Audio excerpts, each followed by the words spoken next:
сайн байцгаана хүүхдүүдээ. Энэ бол Золбоо баясгалын оройн өдрийн цаг байна. Тэгээд би баясгал маань манай жижигхэн дүү маань энэ жижигхэн чихэн толгом аваад тэгээд бид та хоёрт Улаанбаатар гэсэн номыг уншиж тайлбарлаж ярина. За тэгээд бишрээ эхлэе. Тэрнээс өмнө манай дүү цагаан сарын тухай шүлэг уншина. Удахгүй цагаан сар болох жагаа л.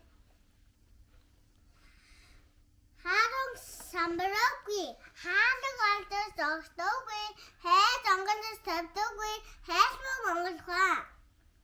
Саваасан бузаадгүй, састаарээс тоосдаггүй, хаануудын тогтдаггүй, сарууд монголхоо. Одог цамаг хойгоо, амаг цамаг үлэл, хөөж монголхоо.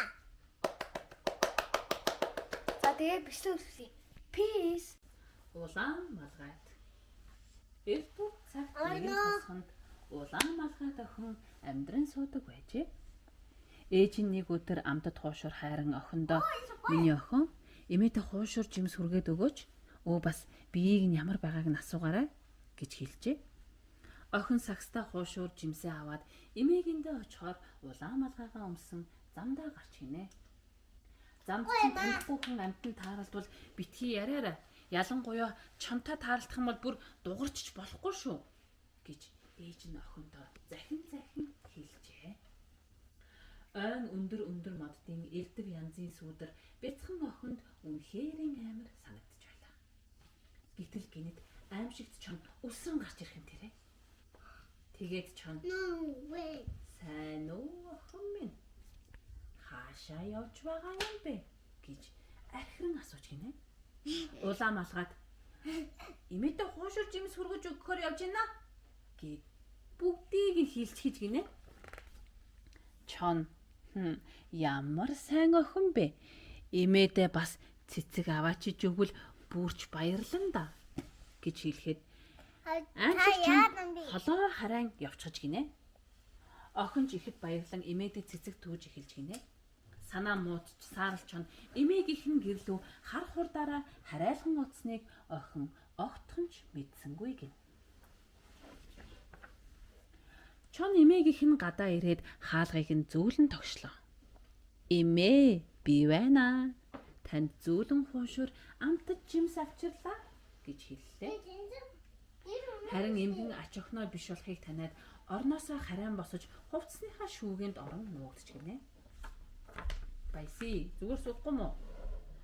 Чон хаалхыг хэмх зохин дотог шортол эмээн байсангүй. Тэгэхээр нь чон эмэгний ундлахны хувцсыг өмсөөд оронд нь ороод хэвтчихэж гинэ. Төд удалгүй Улаанбаатарт охин ирлээ. Охин хаалга тогтол ороо хайрт охин минь хэмээн чон ээлдэг хоолоогоор буфтнан хэлв. Эмээ та нэг л өөр харагдаад ах юм гэж Улаанбаатарт гайхсан өнгөөр асууж гинэ. Охин хажууд нь суугаад ингэж асууж гин. Эмээ таны чих чинь яагаад ийм том болцсон юм бэ? Гэхэд чамайг сайн сонсох гэж шүү дээ гэж хариулжээ. Эмээ тэгвэл таны нүд чинь яагаад бас ийм том болцсон юм? Гэхэд чамайга сайн гихч нь харахын тулд шүү дээ гэж охин хариулж гинэ. Байж да эмээ таны шүүд чинь яагаад ийм том болцсон юм бэ гэж охин уулах алдхан асуухад чамайг идэхийн тулд гэж хэлээд чон охин лөө ухсхийв. Бяцхан Улаанбаатарт хамаг чадлаараа хашгиран хаалга руу гүйж отлоо. Чонч охины араас хөөх гэдэл хаалганы гадаа тас nis хийх дуу гарч гинэ. Улаанбаатарт хаалгыг нээдэл нэгэн түлээчин зогсож байлаа. Түлээчин охины хашгирхыг сонсоод яран хурж ирсэн нь энэ байжээ. Түлээчин сүхээ өндөр гихчин далааж түлээчнийг хараад үнхэлцгэн хагарах шахсан чон сүүлээ хавчин ойроо зогтов. Унтлахны өрөөний шүүгэн дотроос тог хийх чимээ гарлаа. Охин түлээчин хоёр шүүгэний хаалгыг нээтэл дотроос нь эмээн гараад ирхэн тэрэ. Үүнээс хойш Улаанбаатарт охин дахин хизээж танихгүй нэгэнтэй үг солихой болсон юм гинлээ.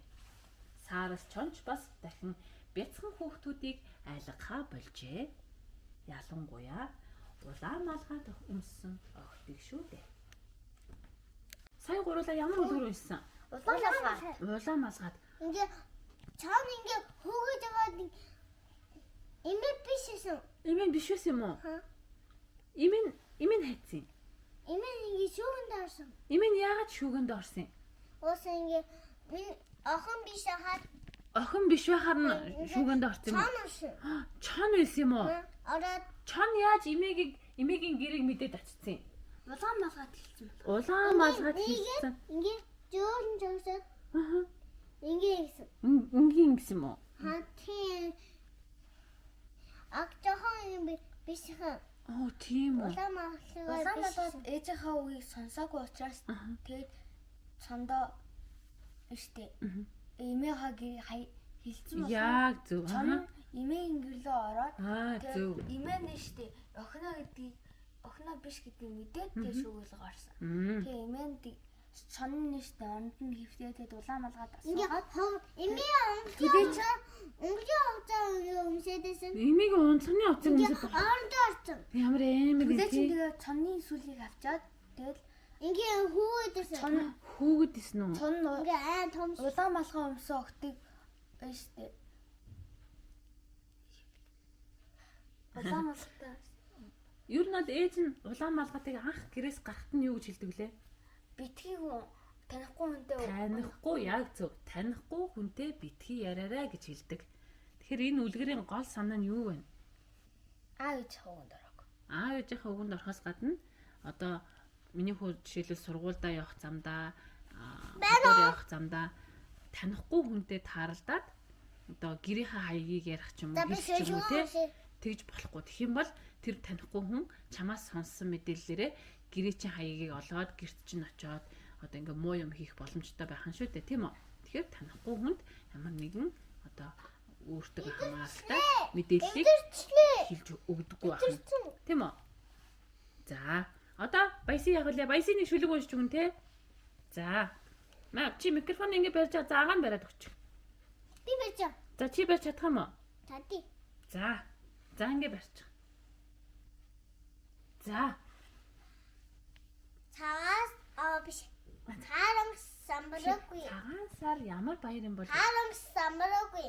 Хараг алдаж тогтоогүй. Хайз онгоос тавьдаггүй.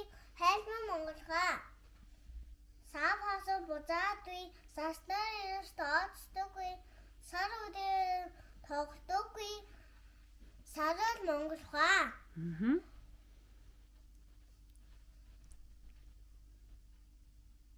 Ажиг чамаа мөрдөө. Ажиг чамаа үнэлэн. Хөөж монголхаа. За. Баяртай манайхаа. Ингээд Баяртай дуусах. манайхаа дараачихаа бичлэгээ Энэ шүлэгч байх. уулзъя. Энэ шүлэгч дууснаа. Аха. Баяртай. Баяртай дараагийн бичлэгэндээ уулзъя. Баяртай.